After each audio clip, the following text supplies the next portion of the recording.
Badge. Keep on task. Keep on task.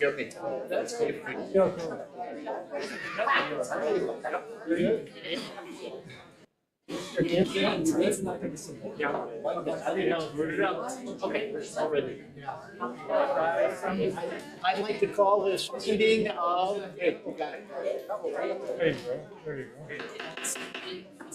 Thank you. We'd like to call this April meeting, I didn't switch my teacher voice, of the Board of Education to order.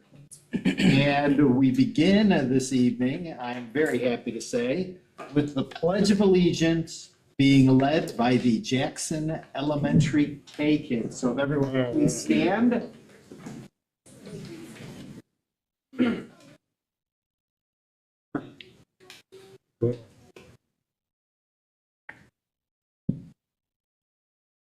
Allegiance to the flag of the United States of America and to the republic for which it stands, one nation, under God, indivisible, with liberty and justice for all. Thank you. Thank you. Thanks for letting us be here. Wait, guys, be here for a little bit. I just want to take like 1 minute and introduce Jackson fifth graders. So these are 11 of our 19 K kids at Jackson. So if we start with Corbett, can you guys just go down and introduce yourself? My name is Chan Shimmick. My name is Ella Lambert. My name is Madeline Rush. My name is Grace Leach. My name is Josie Jenkins. My name is Reese Peterson. My name is Ava Holly. I'm Caitlin. My name is Zoe Holly. My name is Lauren Solkit. Hey, thanks for coming. Thank you.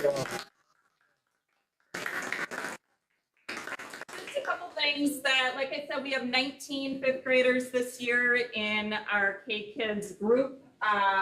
We have these amazing leaders here that have been doing it for 25 years now, so helping.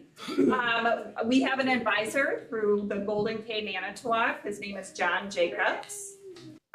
So Sherry and Mary Ellen meet every Tuesday morning before school starts with our kids. Some of the things that they have worked on this year are they are pen pals with retired teachers. They write staff appreciation notes throughout the year. They do different warming shelter projects. So some of the things they've done is taking crew socks and protein bars to different warming shelters around the communities, Christmas stockings stuffed with different items. Currently, we are having a Heartsucker sale, and all of those proceeds go to Heartorama.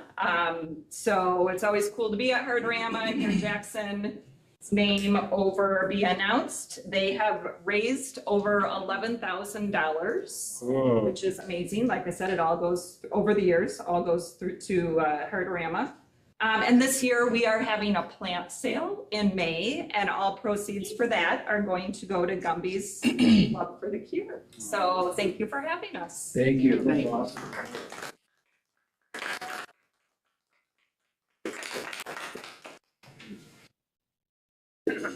Sid. Please take the roll. Christopher Abel. Here. Biff Hansen. Here. Matthew Phipps. Present. Keith Shaw. Here. Matthew Spalding. Here. Harry Trask. Here.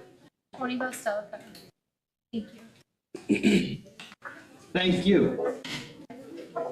Next up, we do have public input.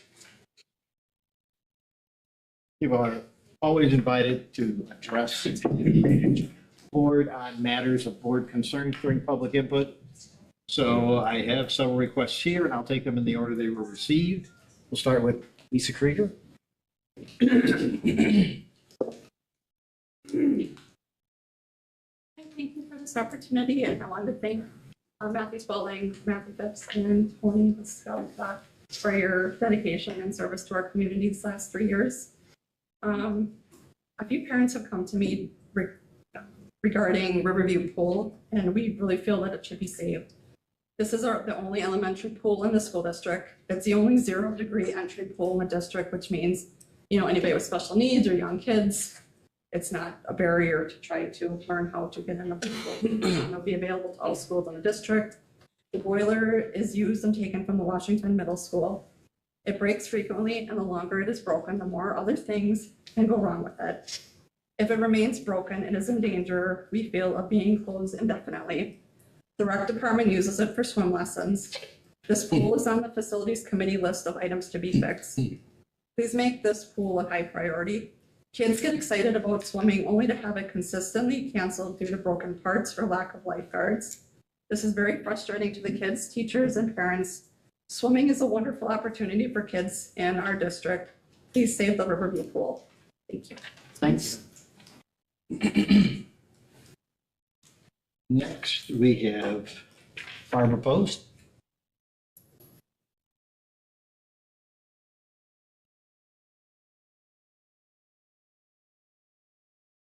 Barbara Post, 825 Wilson Street, Manitowoc. I want to say thank you to people that ran for the school board and for the proposal that was passed.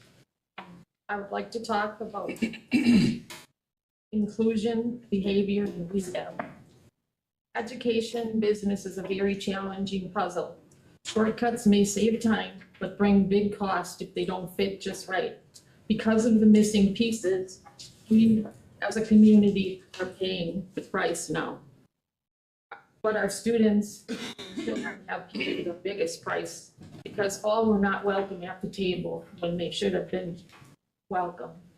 All must have a seat at that table with their peers, with no exceptions. I explained this numerous times. You can go on the YouTube page and see it. I came forward to speak for the people that have no voice, speaking on full and true inclusion and the behavior problem that MPSD has had for a very long time.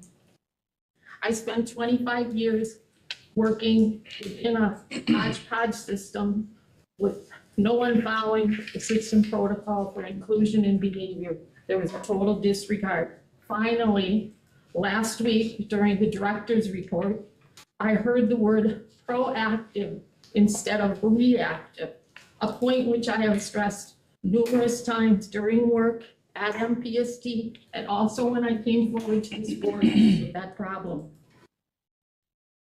To address the board. This tells me that someone finally listening.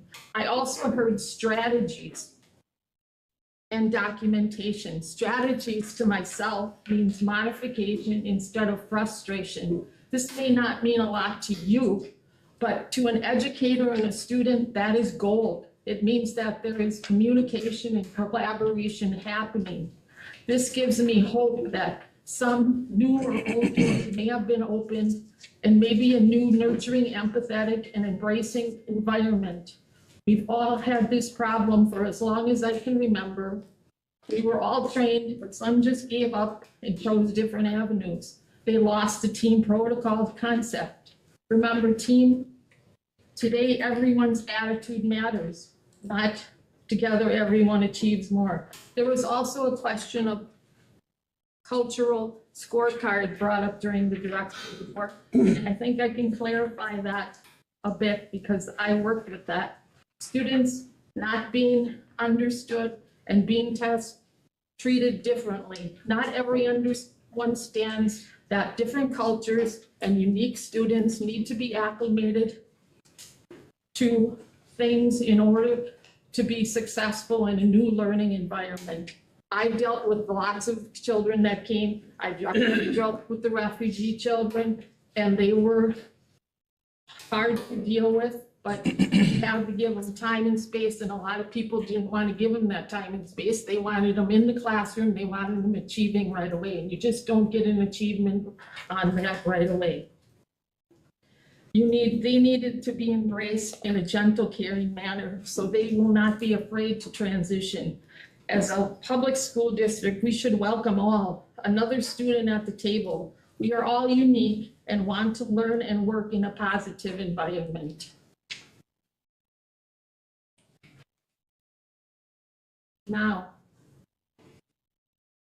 on another note, I do not believe that I have ever addressed this before, addiction and the Manitowoc. It's in crisis mode.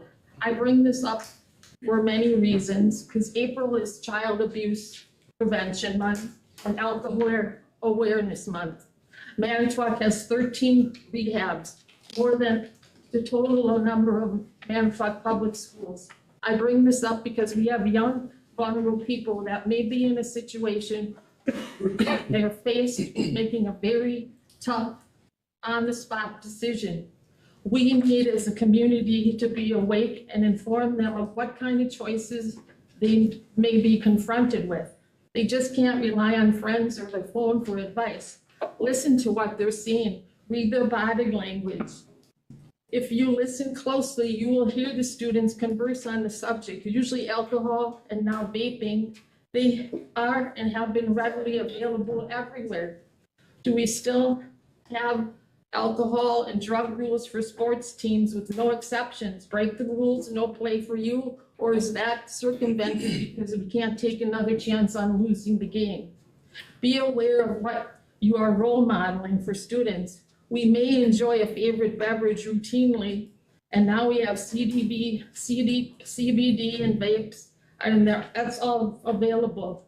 These indulgences are everywhere, at home, in the grocery store, in the bars. We have paddle pubs. Alcohol is at every cultural and community event, so are students and kids. There is no separation. People used to wait until kids were tucked in bed or go to a sitter. Now they sit while the parents or the caregivers ingest, and the kids figure out, why not them? They want to feel good too. So many lives have been shortchanged by actions they never truly understood. No one thought there was any problem. It's what we've always done, a right of life. Time is in crisis mode. We can't lose more people. We cannot say, not my problem. People work here and then most leave, and we are left with the carnage. Acceptance of true or full inclusion would help to alleviate this problem, because no one is left without support in a team environment. Remember, today's everyone's attitude matters. We are responsible for what we do and say. And to me, remember, I told you that public school to me means public, united, universally, because learning literacy is critical. Thank you for your time, and I really hope the message keeps growing, because we're losing so many people. I just heard But your time. a 6-year-old girl died at Chichita from Manitowoc. Thank you for your time. Thank you. Next, we have Braden Meyer.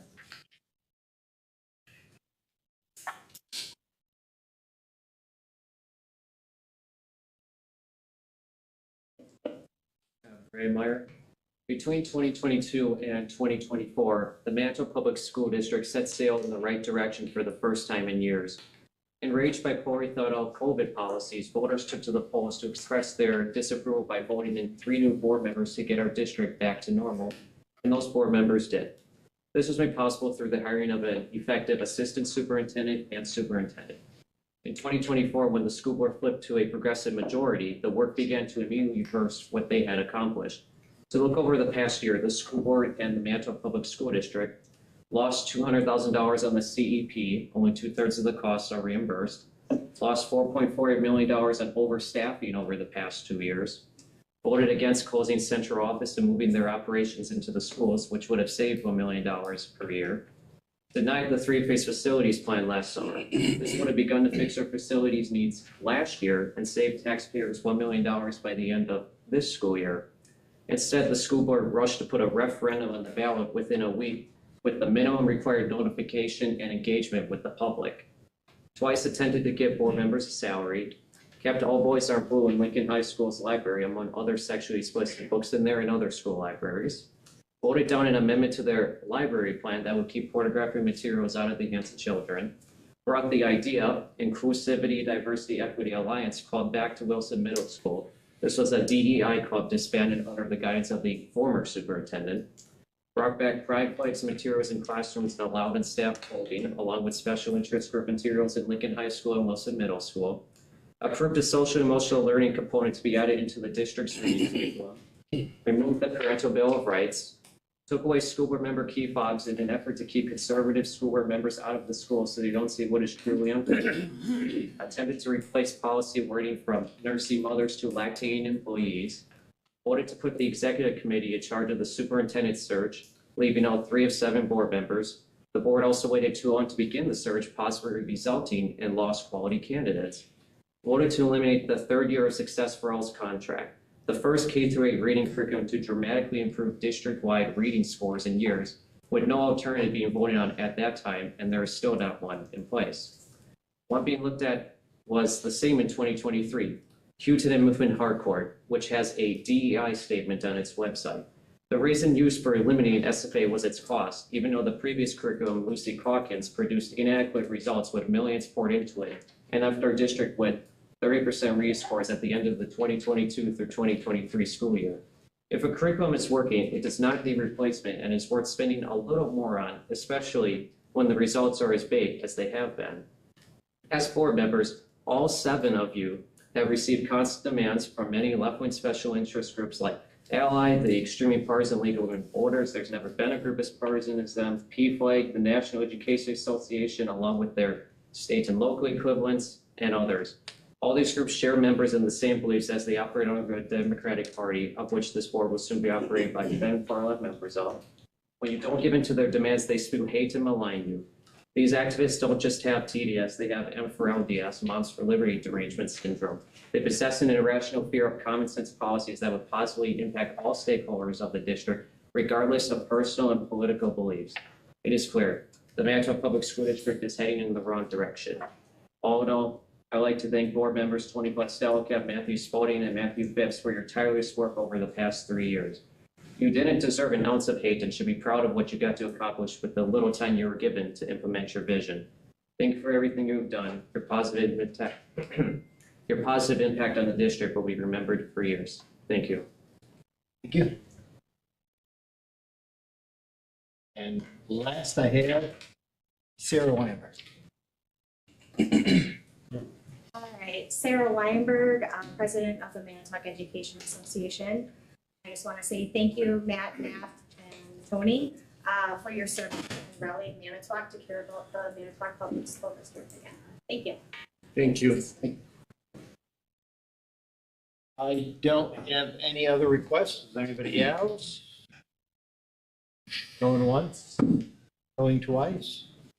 I will herewith close public input, and we will move on to the consent agenda.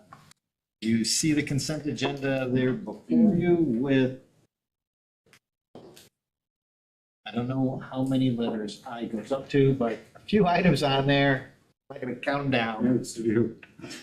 Is there anything anyone would like to remove from the consent agenda? The D personnel report. And then, do we need to talk about the commemoration of school facilities change we made, or just leave that go with the?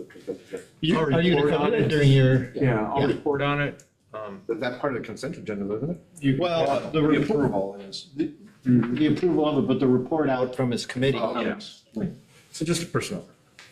Okay, so just the personnel report? Anything else? Anything else? So I would be looking for a motion and a second to approve everything except D, the personnel report from the consent agenda. Do I have such a motion? I have a motion. Do I have a second? I have a second. Did you get those? Okay, great. All right, all those in favor signify by saying aye. Opposed, say nay. Hearing none, those are all approved. We will now immediately take a look at 5D, the personnel report. And I'll open it up to you, Mr. Small. My internet's going really slow. Either way, it doesn't matter. I looked at it before. There was like 14 resignations on there. And I know at least 2 of the retirements were of years of service that don't show that. What's going on? That's an abnormally large amount of resignations. I haven't seen that many on a month in a while. Yeah, I don't know. I looked at it too and I went, oh, wow, you know. I don't think there's anything that really jumps out at us that has been brought to my attention anyway.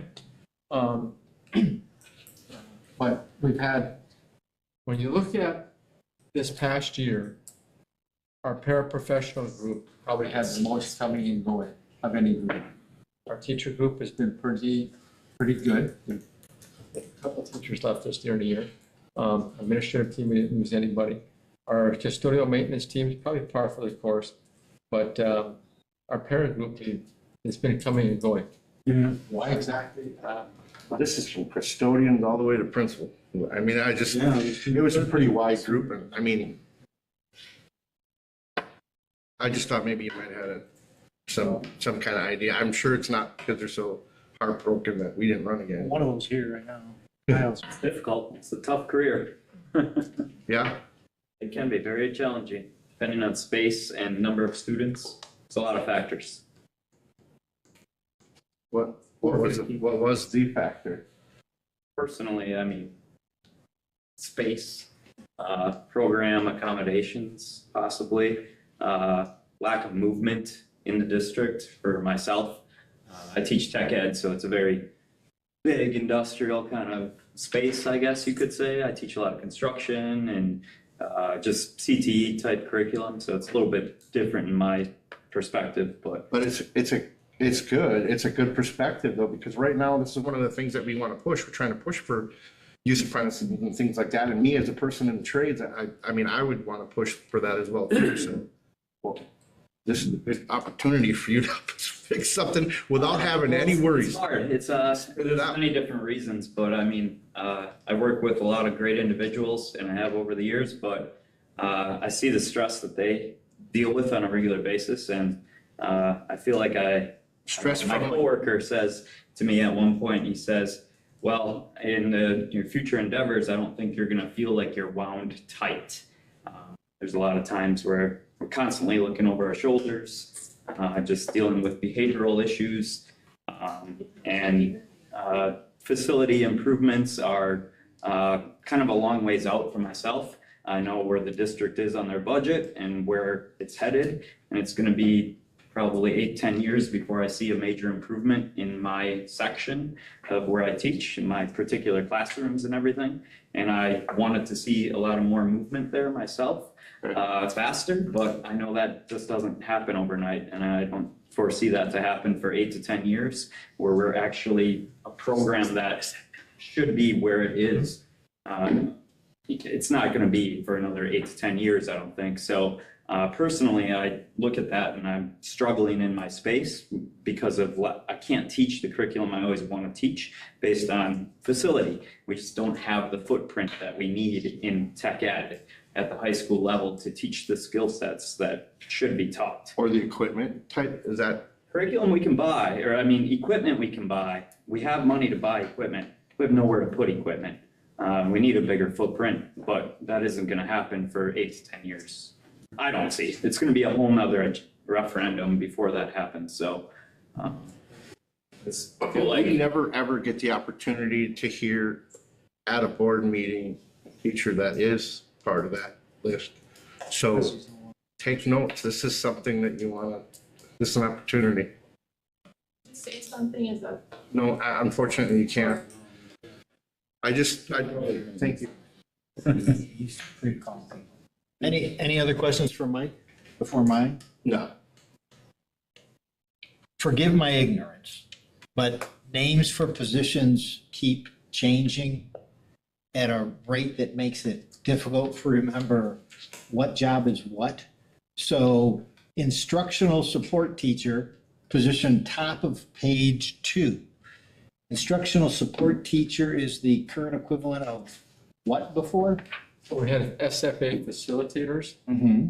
and those positions went, for the most part, to instructional support teachers, people that are trying to build capacity with our teachers.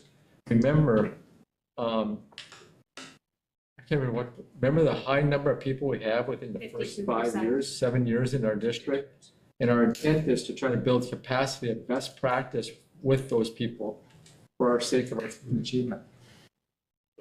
Right. I know we also had the people that were part SFA, part behavior. Yeah, SFA teacher / interventionist. Yeah. And those positions are going to be student support teachers. Student support. Okay, thank you. I'm just trying to Right, yeah. At some point, it'll lock in there and you'll have changed the name of the positions on me again. So let's just accept. Thank you. Okay. Thank you. I appreciate that. Okay, if there's nothing further, I would be looking for a motion and a second to accept the report. So move. We accept the personnel report. Okay, we have a motion. Mr. Shaw, you will second? Okay, so we have a motion and a second. All those in favor, please signify by saying aye. Aye. Opposed? Hearing none, that closes out the consent agenda, and we move on to the always fascinating student representative. Yeah. Well, I don't have too much this time, unfortunately, but we had some of our FBLA members qualify for nationals in California. So that was very exciting for them. We ran our school board candidate forum. Student Senate ran that 2 weeks ago, maybe. It was very successful, probably our best one yet. And this is something we hope to continue for as long as possible every year. And then my last thing is that the prom is fundraising at Panera tomorrow. So go to Panera and tell them you're there for prom. And what do they do when I do that? You get a bouquet. Oh. get part of the proceeds. So that's all I got. Thank you. Yeah. All right, that's good. So that's what they need, is a bunch of old guys going in there saying, I'm here for prom. Yeah. Sure, that won't be a problem in any way, shape. All Money's right. money. Yes. I will now turn it over to the superintendent for the interim superintendent's report. Thank you. And thanks everyone for being here tonight. I do have a couple special guests here for our learning showcase this month. This is a collaborative project that took place between Jefferson Elementary School and Lincoln High School. And I have Principal Lisa Delsman here to introduce our guests and just walk the board and community through this really neat collaborative project. So this is Kelly Gage. He is kindergarten teacher at Jefferson. Kyle Wagner, ed at, I was gonna say what's not appropriate, tech ed at Lincoln. So Kelly filled out the Cooper Fund grant last year. She was awarded the money. We have an outdoor learning center at Riverview. Please, let's go back to the school now. Jefferson, the nerves. At Jefferson, that are primarily right now used by our kindergarten, first and second graders. Our vision is to make it bigger. Our kids absolutely love it. So she had a vision, and I'll let her talk about that vision. Yeah. We started when I came to Jefferson, our team started the outdoor learning classroom to enhance the green space there so that our young learners could learn. I applied for the Cooper Grant Fund this past year and was able to purchase rakes for children to interact with. We have some video fun things they're doing. And also then a lot of money for building projects to help enhance the kitchen area where children are able to learn about volume and use their creative abilities for manipulating sand and making mud pies and things like that. So they needed a space to set that, and we were able to work with Kyle on, and his kids designed the tables that are going to be at that space. So So kind of nice. It was a good project. She came to me and I had the advanced woodworking students who were we like to start that class with kind of a skill builder kind of a project. Sometimes the skill builders take longer than we anticipate, but nonetheless, it's been a lot of fun and the students have been able to take a lot out of it. And knowing that these tables are going to be going to a good cause has been kind of a fun aspect to kind of throw at them. And we kind of really deliberated between the whole group kind of what we wanted them to look like. So we thought about, she kind of proposed some rough dimensions for us to go off of. Taught a lot of CAD working skills where we designed it virtually. All the students made the same design after we kind of did a group discussion on what we wanted it to look like. And then these are coming to fruition right now. I'm thinking next week we should have all of these out at Jefferson once the last couple tweaks that we're finishing up on them. So some easy doors on them, some quick latches, little the students can play with. Maybe, I don't know if they store balls or whatnot inside these little cabinets, but they're nice low height tables that are all treated lumber, and that presented many challenges for some of our students as well. So it's been a good project. So, time's sake, we don't want to be here till 9 o'clock with you all, sorry.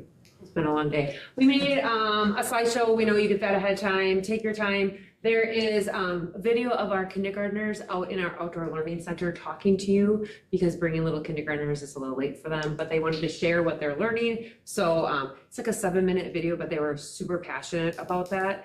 And then we do have a video from some of Kyle's kids talking about the connection between Lincoln to Jefferson and how valuable that is. Personally, from somebody that taught at Lincoln, I would much rather take the money that this district has that we are using to buy things and put it back in our district to teach our students whatever that skill is. So working with Kyle, we are teaching our Lincoln kids the CAD, the treated lumber, and they got ownership on that project. And now they have ownership to help out Jefferson, and just that connection and that full circle to me is very important. So their video is like, it's amazing, the Lincoln kids, that they just have that connection. And then you'll just see lots of smiling faces, which will make you happy. Thank you. Thank you. Thank you so much.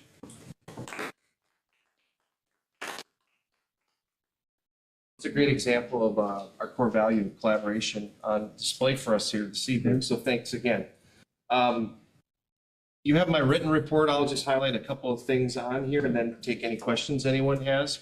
The spring election update, I would just like to publicly and on behalf of the district and the board thank our community for supporting our school district with the 60% majority giving us permission to borrow some very needed capital to help take care of some critical maintenance and safety issues in our district. That showing of support was, we're extremely appreciative of that level of support from our community.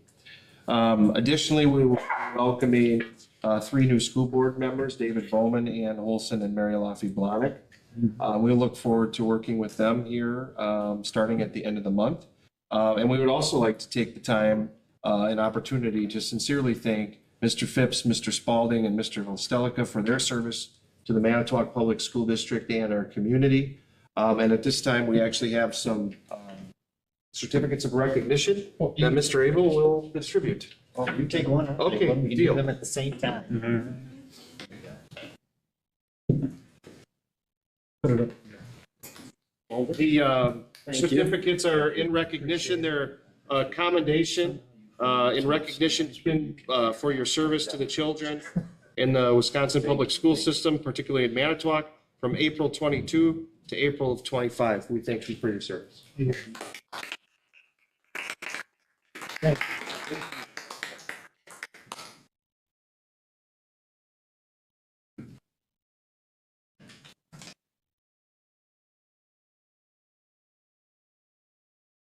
Once again, I had an opportunity to participate in the mock interviews at Lincoln High School. They do this in the fall in the spring. I saw Carrie there. I don't know if anyone had to, there are 2 days, so I don't know if anyone else on the board had a chance to do that.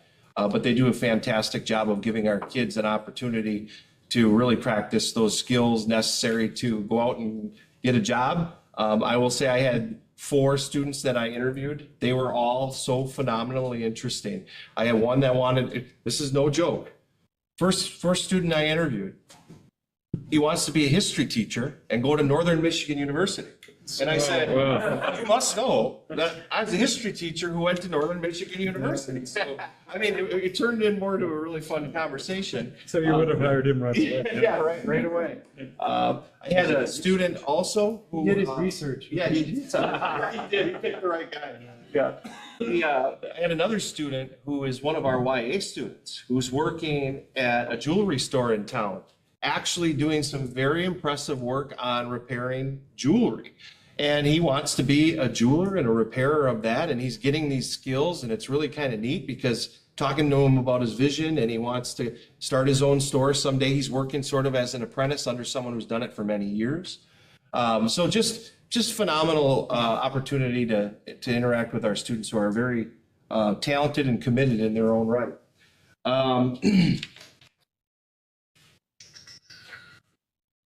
The other facility advisory committee update, when we have our next facility and finance committee meeting, we will have Mr. Hacker, who is our owner's rep, who has been helping us from Cadence Consultant, facilitate our staff and community facilities groups, come to give a report. We have about 1/4 of our work completed, and he's going to come and give a report to the committee on where we've been, where we are, and where we're headed over the next few months. In addition to that, Mr. Schwarz and I have already met to begin working on a document that we're also going to share with the committee that will prioritize what projects from our referendum capital will be focused on for this summer and next summer. So these will be prioritized lists from our original list that will give the board an update as to where we'll be headed on projects this summer. So I thank Mr. Schwarz for his work on that. Last thing I'll just talk about, and again, if there's questions on any of the other written things, I just have to say that I'm so grateful for our faculty and staff who volunteer essentially to be part of some of the committee works that we're doing and giving their voice. We started earlier this year a public relations advisory committee that's been working really hard to not only give great suggestions of how we can share the great things that we're doing in our district with the rest of our community, but also working on real issues. As you well know, the trend in the last 5 to 7 years has been that we've been losing some students to other districts and other schools. You are also aware that in January I sent a letter to every family who either open enrolls in or out saying, hey, we want your feedback. At our last meeting of the Public Relations Advisory Committee, we took a look at several things, including a very detailed look at the results of those surveys. And members of the committee were able to share with us things that they were seeing in the data. We call them kind of like when I used to teach history, we call for immigration push and pull factors. Well, those same things are at play when we're talking about where families are choosing to send their kids to school. So we had this will be like a 3-meeting process, but the goal of which is for this committee to help our team devise goals and specific strategic plans around how we get more students back in our district. So you will see them in either the month of June or July, depending on when we get the work done, but there will be members of that group that will come specifically to the committee and the board to share their findings and our plans for the future. And that's all I have. Anybody has any questions? Here I got out of the way and none come on. Thanks. Thank you. We will then go on to the director's report. You have the director's report before you. Normally, you guys don't speak to it. You answer questions. Is that your plan this evening as usual? Okay. Any questions for the directors? I do, thank you. Thank you, directors, for the report. But Heidi, I saw on your report that we have taken state and district-wide assessment tests. Is that correct? Do you have a report on the percentage of students? I know we've been working every year to try to increase that percentage of students that actually take that test. Do you have that information yet as to what our percentage was at the high school that took those tests?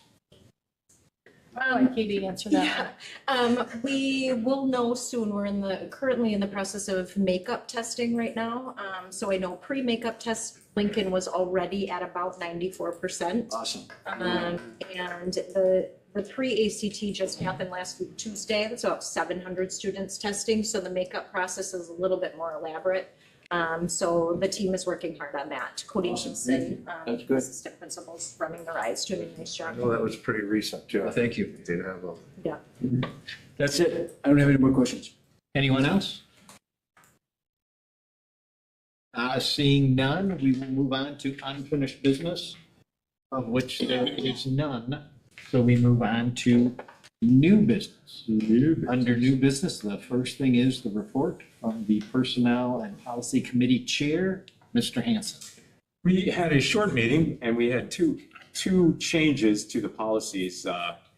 Policy 4210 was support staff ethics, and it came down to, there was a line that said, support staff will refrain from using their position or public property. We changed refrain to shall not. It was just a way to say that, to make sure that that doesn't happen.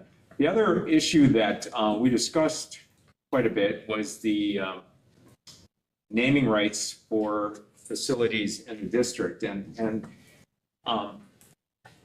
we've had this situation a few times. The gentleman who came in and made a donation to the baseball field that we appreciate.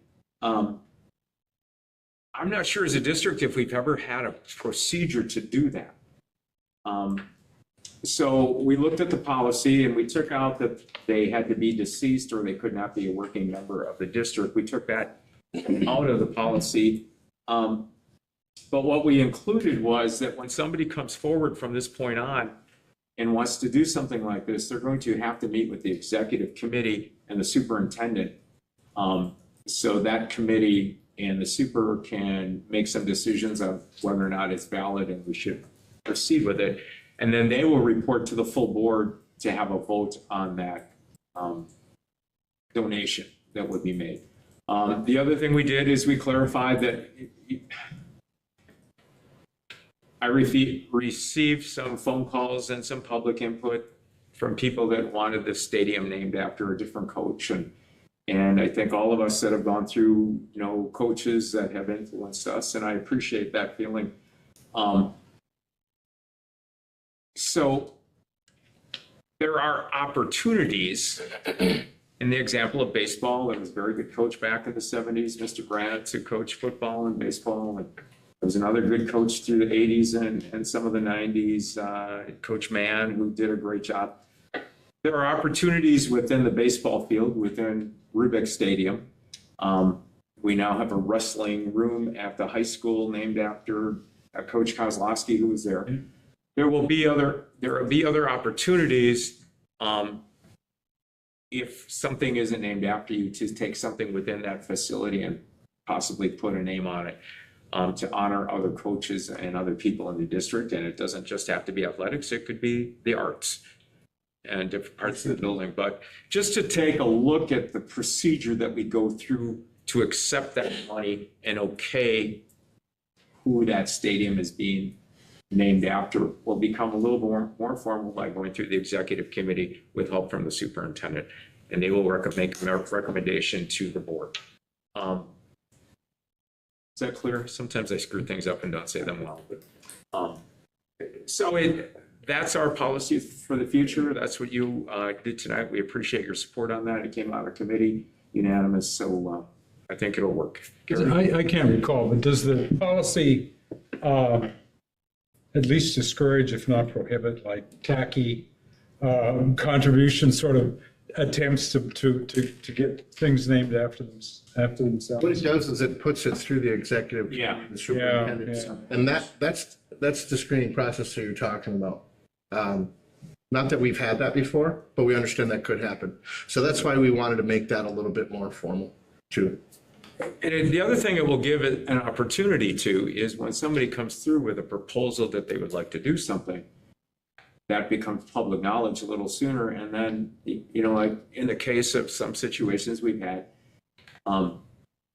sometimes there are other people that are interested to say, hey, you know, could you make that the Spalding Phipps track?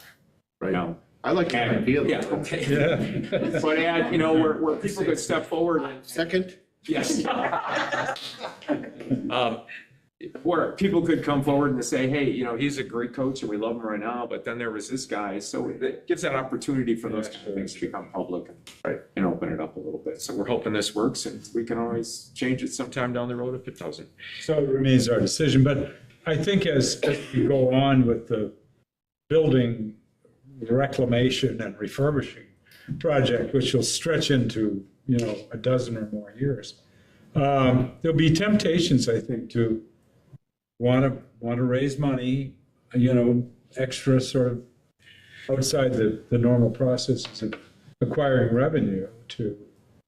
So It would have to be, to accept that name, it would have to be Go through the board. accepted by the board. So it's going to go through the committee and they get accepted. Yeah. One thing I didn't mention that is important is if you look at JFK Fieldhouse after the renovation, and there were names of companies on the floor, and you look at Rubeck Field and there's names of different companies from the area on the turf, that still will happen. Sure. It's just that we won't take a complete facility and name it after a company. It'll be named after an educator or something. Yep. So that's, you know, still there. It's just going to be more formalized. And that's it. Cool. Thank you. That's why I went out and got myself NIL representation. Okay. All right, moving on Curriculum to committee. the report. Do we have to accept that? It's already been voted on. Oh, Yeah. okay. Yep. The report out from the Curriculum and Instruction Committee from Chairman Yep. Trask. A lot of things are kind of ripening up right now. And what's happening is that we're getting a lot of curriculum development that kind of normalizes or you know, gives us real consistency from school to school, from year to year, you know, so that, and you've already voted on the approval of the ELA and the world language proposals, and the pretty elaborate social studies curriculum proposal. We moved that forward to the 30-day review approval part. And we also had a report on summer school, which is really changing back to being a much more open, much more creative, much more like, boy, kids want to come to summer school, you know. And in the very first day, we had 131 students sign up for summer school, and I think that's probably gone up since, right? Yes, it has. Yes, it has. Yes, How it much? has. It was actually 209 on the first day. Oh, it was. Okay, Yes, well, it says- was. And we now have 321 students signed All up right, for all summer right. school. Is there anything you want to add to that? I mean, I think this is a really positive development. Yeah, I'm really excited about just having it be more diverse and hands-on and engaging. One of the things I love about summer school is we have a chance to extend the school year for kids, but we also can really just focus in more on that love of learning and getting kids in. During the school year, sometimes it's hard to squeak enough social studies and science minutes in for elementary, so to be able to focus more on those kinds of things in the summer is very fun and engaging for kids, so. That's good. That's good news. And the other thing that I think is really encouraging is that in terms of one of the big issues, you all recall on the staff survey, that there was a lot of positive stuff, a lot of positive affirmative sort of spirits are picking up, you know, people really want to stay with the Manitowoc Public Schools, and et cetera, et cetera. But on the negative side, there was a continuation of concerns and complaints about way too much disruptive behavior by students. And we've had that kind of in the works for some time now. And we had the ad hoc committee that, really developed guidelines and that. And the new program that was instituted in the fall. And as a result, we have really encouraging results in terms of the data on all of this. First of all, most of the disruptive behavior, 2 years ago was in 3rd grade, 6th grade, 5th grade, 7th, and 9th. And this year, 3rd grade is doing okay, 5, 6, 7, 8, and 9. So it's really in those squirrely years of the transition from being children to being full adolescents. And what's really good, which is really encouraging, is that only 5.5% of the students are involved in the problem. And the data so far shows that discipline is actually an improving area of our institutional culture. So we may have moved the needle. Well, we have moved the needle, and that may be just the beginning of a change to much better decorum and much better learning environment. Are we going to talk about this anymore tonight? Do you want to say something, Kate? Sure, I gladly can. So you should have a summary sheet. I was hoping for a 1-sheeter, but it's more of a 2-sheeter. And Matt had just asked that I share maybe some highlights in a summary from the larger presentation at our curriculum committee meeting. So you'll see there's some disaggregated data there, some from Infinite Campus, which is our own internal system where we are documenting behavioral incidents. Those things can be anywhere from a detention or a teacher intervention to a suspension to a OSS, ISS, all of our own internal data. So you'll see those numbers comparing last year to this year. And I did have, it wasn't the most apples to apples comparison. So I did go in and break down what our totals were at the end of 3rd quarter last year to 3rd quarter this year, because we're not quite at our end of year, to give you a little bit more comparable data there to look at. And then listed, like Carrie referenced, where the most frequent referral types or grade levels are referral types and incidents are happening at.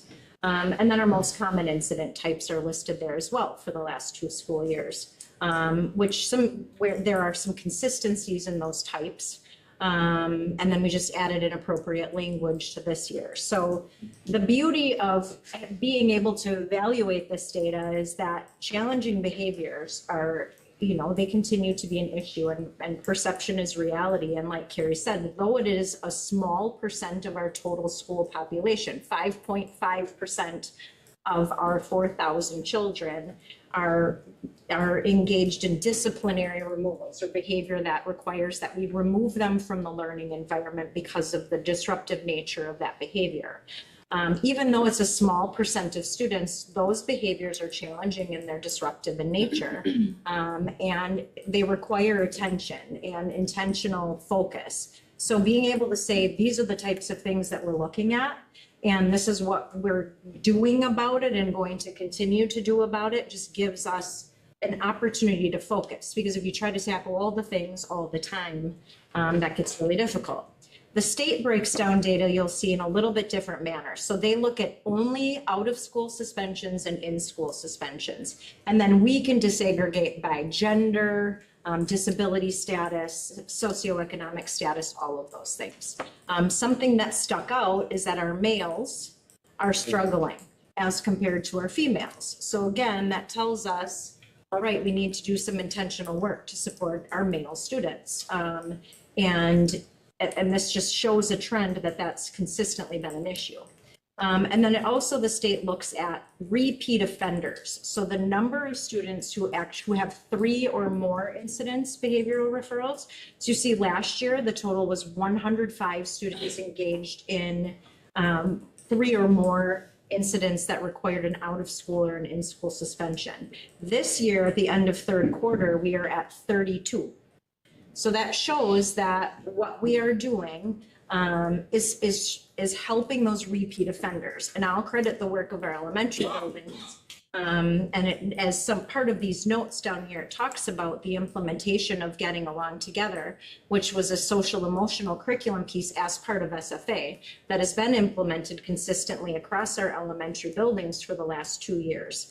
And so that intentional focus and through those solution teams works, we're focusing on teaching kids positive pro-social behaviors. And we also have teacher teams who are targeting and building intervention plans to support those kids. So like Carrie said, we see that our third graders dropped off that list. So our elementary students are making some progress and showing some gains. So knowing that there's the consistency and the stability in implementing that social emotional curriculum is powerful. We also know that our documentation of behaviors in Infinite Campus, the requirement to do so, could probably be attributing to those higher numbers. We're getting better at documenting. We're documenting more because we're using data to make our decisions. So that's another piece of that. And then we also know that our middle school and transition years, 6th grade, 9th grade, and the years in between are difficult years for kids. So how can we focus our efforts and attention on really positive middle school transition opportunities for students, and in turn, really positive transition opportunities for our high school students? Because expectations at the middle school need to be explicitly taught, as do then different expectations at the high school. On that back page, just gives a summary of what we've done, and then where we're going for 25-26. So, we have all staff reframing behavior ongoing training. We partner with CISA 7, which is helping us to build and continue to grow our multi-level system of support, which is also known as another acronym in education, an MLSS. We have interventionists who both support student behaviors and academic achievement. We're in our 2nd year of implementation of a district-wide social emotional learning curriculum through SFA, and our team will be looking to find a replacement for that in companion with our new ELA curriculum. Our staff engage in nonviolent crisis intervention training, which talks about recognizing escalated behaviors and how to de-escalate and then address situations.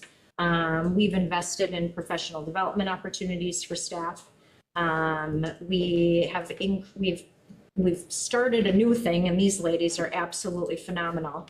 We have transition paraprofessionals. We talked about during the personnel committee our inability really right now to our transition pool is like a revolving door, and it is because we have people that are trying out being a paraprofessional for their first time, and they don't really know what they're getting into. So how do we provide them with on-the-job coaching and on-the-job support? So we have transition paras who are experienced, they are relationship builders, they have tricks in their bag of tricks like you wouldn't believe, and they have the flexibility as not tied to a building to go into buildings and be able to support when we have students transition in or there's challenging behaviors in there.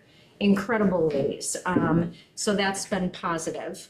We're hoping that that helps keep our paraprofessional pool intact in place, because we can't do our work without them. In fact, part of my director's report was that it was recently Paraprofessional Appreciation Day, and we truly would not be able to run our buildings without them. We've also enhanced some of our offsite programming through a program called Revive, which is housed at the Stengel building. Revive is an opportunity for students who are struggling in their traditional or homeschool setting because of behavior issues or disciplinary issues.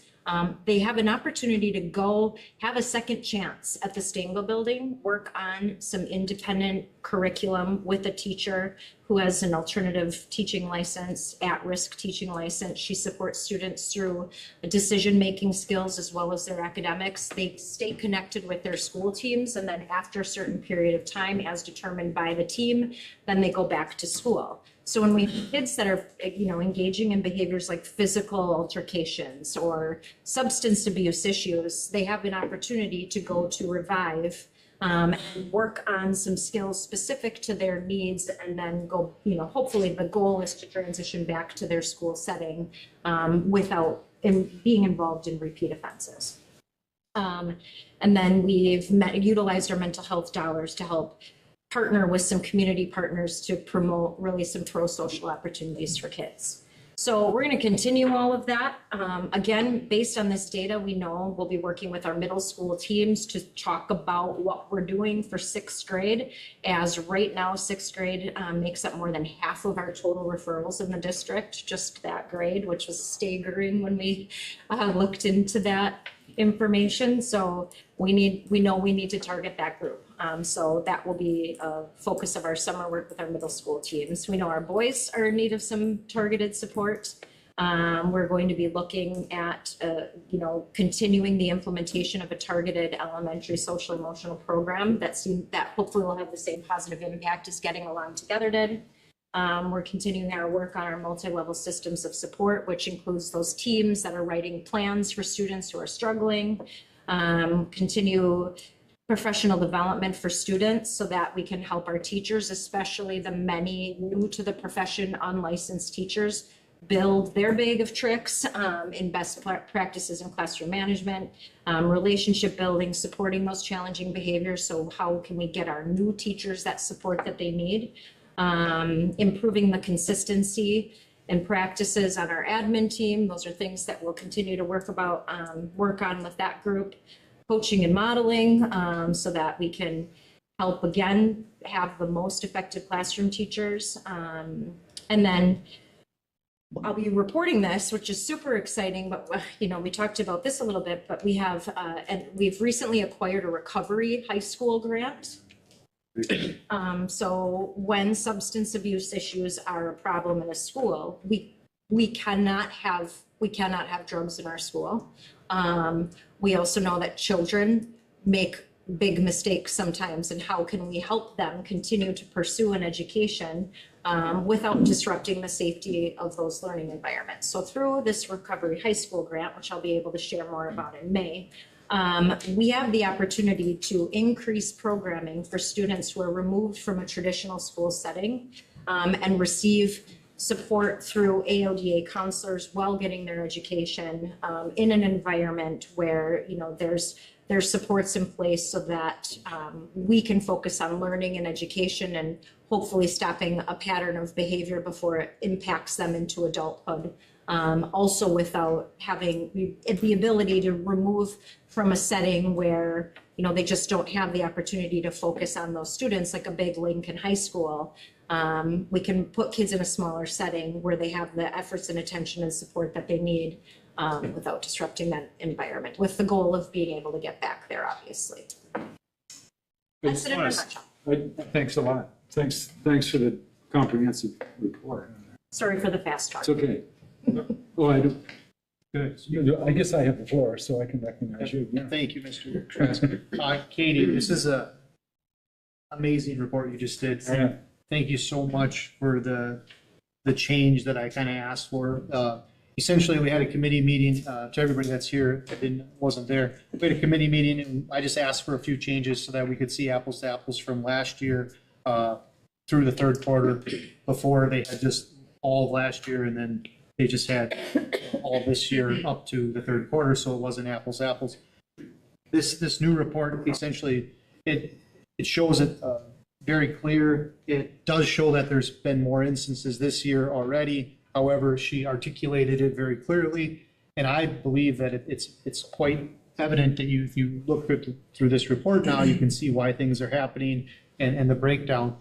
And I'm going to take us all down a little bit of a rabbit hole here, but this is very, very important information, and I think the information that we get on these reports is very, very important. However, everybody in the room here doesn't have those reports. They're just here listening to people talk. So what I think we should do, what I would like to make a motion is that the director's reports and the superintendent's reports are in physical print at the school board meetings from now on, in an effort to be transparent to our community so that they can see that information, because Katie worked her off to do a great job on this report. But if what I felt in the past was sometimes people, well, if there's no questions, I'm not going to do there's the report, but it's in a computer document, or we don't have the public seeing the report, that it really kind of hinders the ability or the celebrations of how hard somebody worked on a report. And I think she worked really, really hard on this, and I'd like to see that the people in the community could see these reports too, that were pertaining to behavior. One of our strategic plans, parts of our strategic plan is we're going to get our behaviors down. And I think that effort moving forward should just be, everybody should see that. We should be on the journey together, open and honest, good, bad, and indifferent, because everybody up here is trying to work hard to get everybody, our students and our children, at a higher level of their education.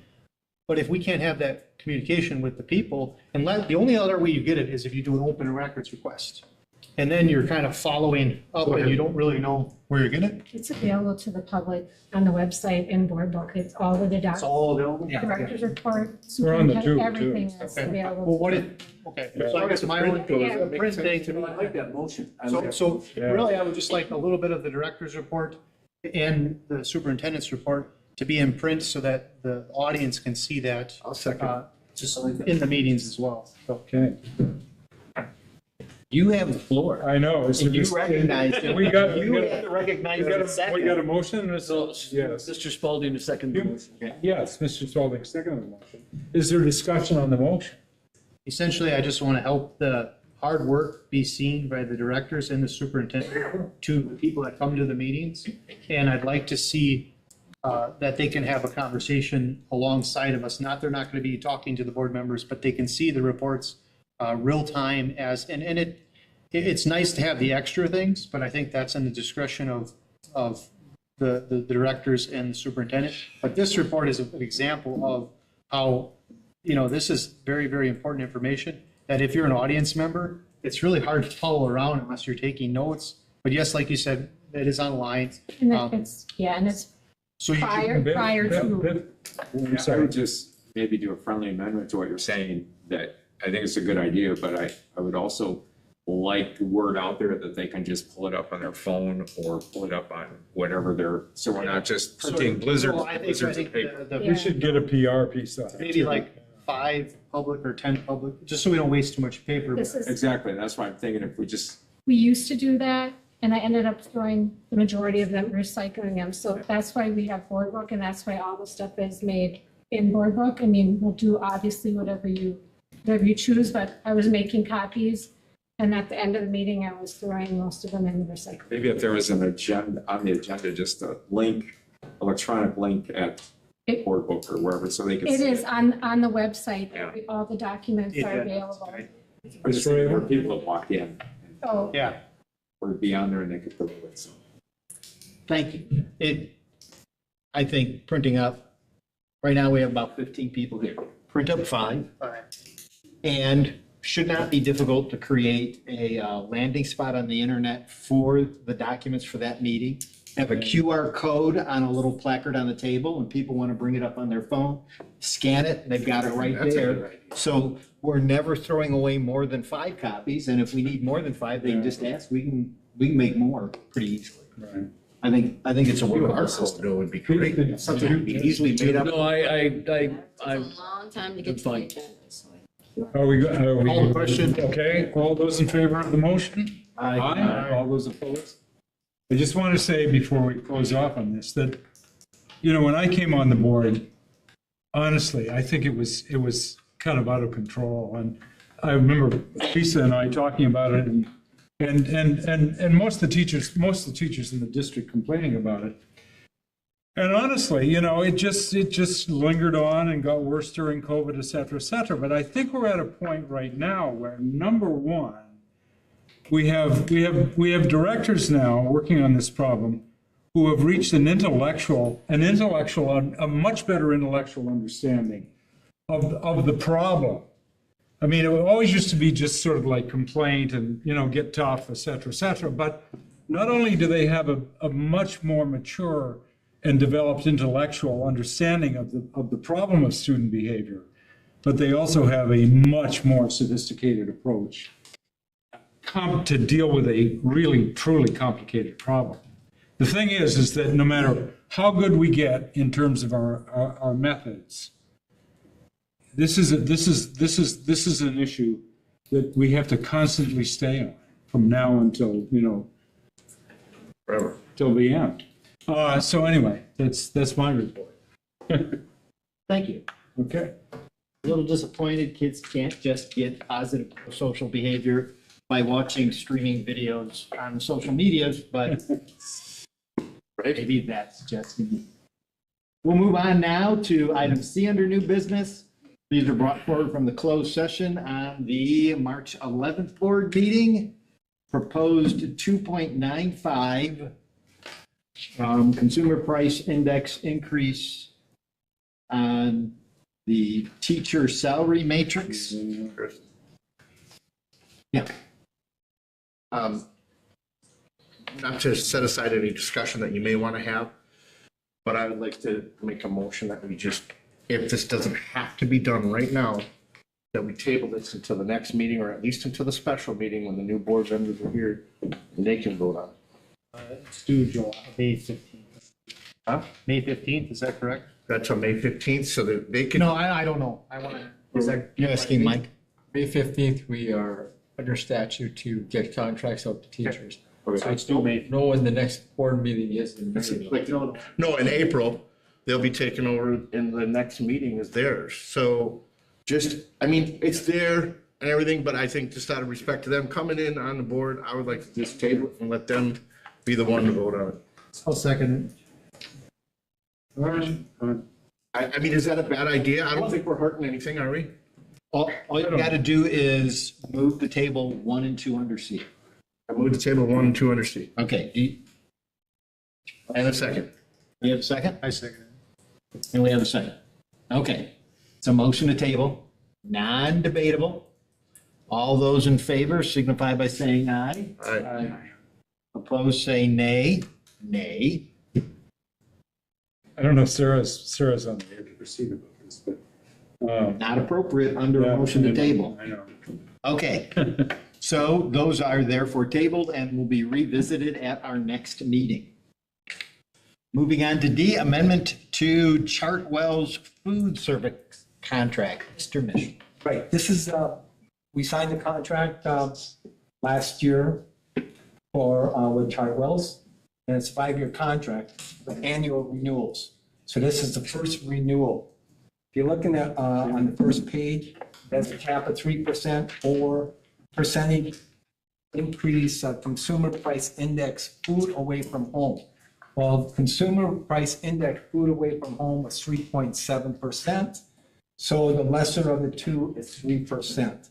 So it'd be a 3% increase on the contract. So I recommend that we approve this contract.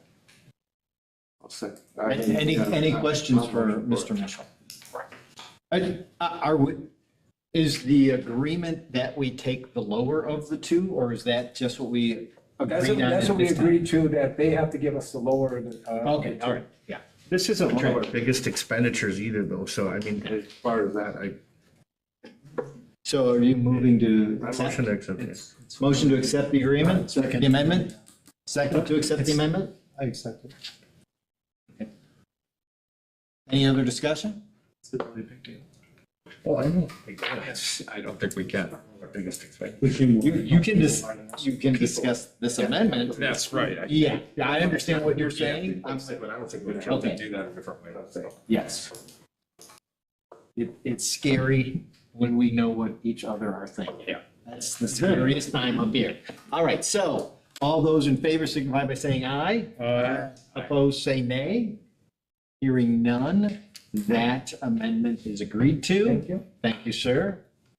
And we have item 9E, renaming the municipal field in commemoration of Bruce Steinbecker. I'll motion to do that. We have a motion. We have a second. Any discussion? I think that the policy that was in place was sufficient at the time, but I think that something had changed that that came up so that we amended the policy to incorporate making difference changes. But overall, I think this is a positive thing for the school district. Anyone else? Very much. I'll just say I think it's nice. Deserved. All, What did you say? Well deserved. Oh, yeah. all those in favor signify by saying aye. Aye. Opposed, say nay. Hearing none, that carries. And item That's 9F, in bronze now, right? soon. Yeah. Item 9F, quick locks for classroom doors. This was requested by Mr. Spalding. I'll let him speak to it. I just wanted to bring up a website so people could see it. One of the things that I've always wanted to do is help with security and things like that in our classrooms. And I found a website, and we don't have to go with this company. My whole intention is to just get, how do I get, there we go, is to just get this on the mind of people, and so we can, you know, put this through. This one right here is called teacherlock.com, and it is, it's basic. I don't know if you guys seen those videos before. So it's fire code compliant and things like that. And on this specific website, it actually has a spot right up here on top that you can go through and look for grants and funding. And there is tons of federal grants that can be applied for. And there's tons of money that, if it's done right, it might not even cost us anything. And then there's also specific state grants, and Wisconsin has one as well. I'm fast with that on my fat fingers, hold on. Come on. Yeah, right here. Wisconsin also has a specific grant for this as well. If it's done right, I mean, we might not even have to pay for it as well. So I wanted to get this on the mind of the board, and I would like to see a motion or at least a directive from the board to task Lee with getting somebody working on trying to approve grants for this or get grants for the school district. Yeah, thanks. The lock looks like it's on the inside of the door for the teacher. Can for if an administrator needed to get into that classroom, I'm thinking as an administrator, I needed to get into that classroom in a hurry. Does my key overrule that lock? That wouldn't even be locked unless it was an emergency lockdown. Okay. It's something. It's not something you walk in and. Right, no, it's something that the teacher would do or assign a student to do it, whatever it is, when they do an emergency lockdown. When you see these, we get these, texts all the time that we're practicing and things like that. These are the things that would be practiced. It's not something that locks automatically. When you close a door, it's something that the teacher would do. So it's not like you walk in and do a deadbolt. I mean, it's only there in case of. In case of that emergency, yes. Okay. Which I understand some of our classrooms have glass on, and things like that, but a lot of them don't too. So this is where I'm, at least let's get the ball rolling on this. And if it's not going to cost us anything and we can improve safety, I see no downside. I just wondering if maybe the best route would be ask Michael if in 2 months you could report back to us on, is this something we can do, and go through that whole process of looking at grants and. Yeah, take it to them. I was going to suggest referring to facilities and finance. Correct. So they would come back. It's good. Get it on the agenda and just.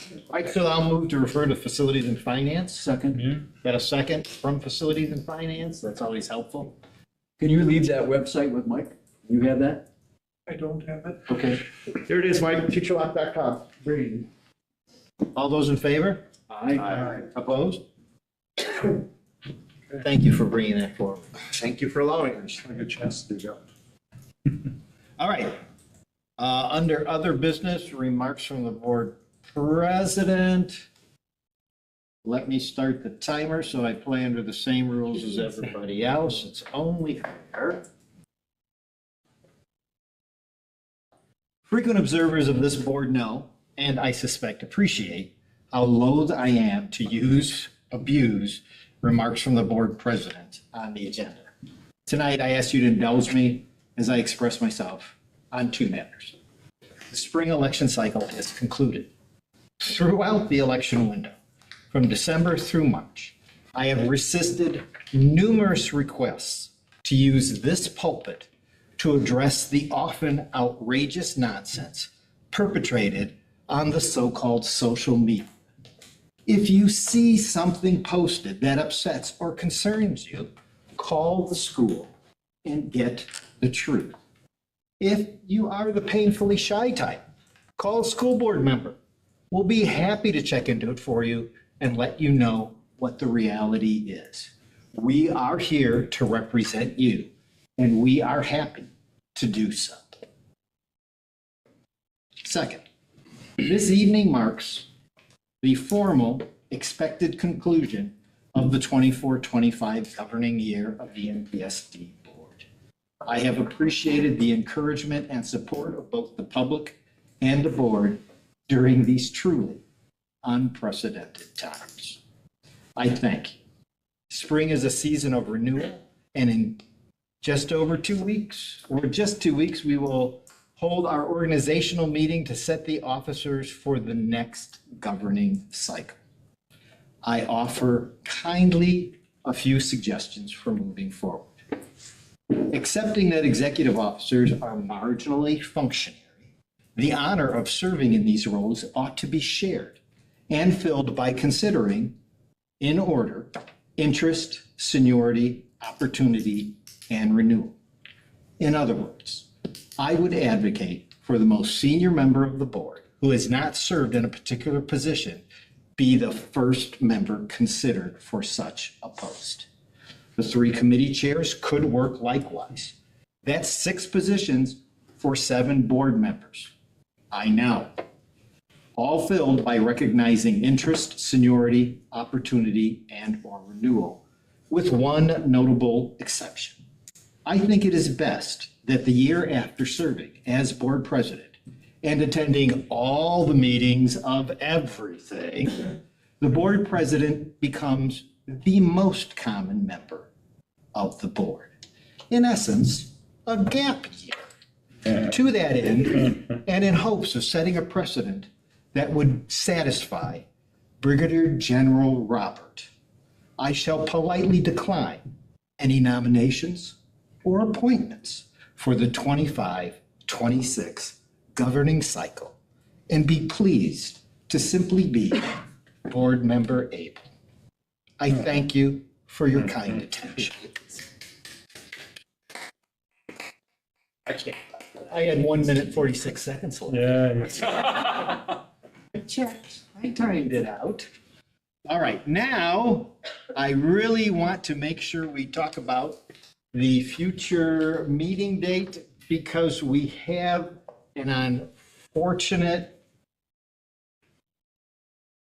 judicial requirement to attend to on the 14th, as some of you will be participating in.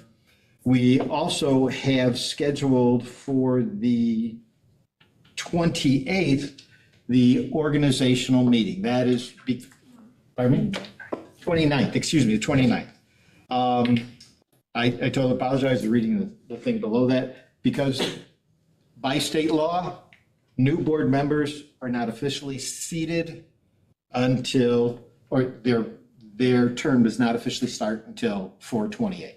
So we'll have that on the 29th, and that should be good fun and of good interest to everyone. I now will entertain a motion to adjourn into closed session. Convene into closed. What? Convene into To convene into closed session. Just for the purpose of that, Facilities and Finance Committee will meet May 1st. That Thursday. Following. Okay. So it'll be May 1st at 5 o'clock. And I would assume that the new president of the board would announce the committees, hopefully by that time. Otherwise, everybody's invited. I don't know. What, That's nice. What are you going to announce then? Huh? What are you going to announce? You can tell me. No. Okay, so We will look forward to that. Okay, the Board of Education will now convene a closed session for the purpose of considering the following matter. The employment, promotion, compensation, or performance evaluation data of any public employee over which the government body has jurisdiction or exercises responsibility. This meeting is authorized pursuant to section 1985, parent 1, parent C of Wisconsin state statutes. The specific thing being discussed is personnel matters. Do I have a motion? Thank you, sir. Do I have a second?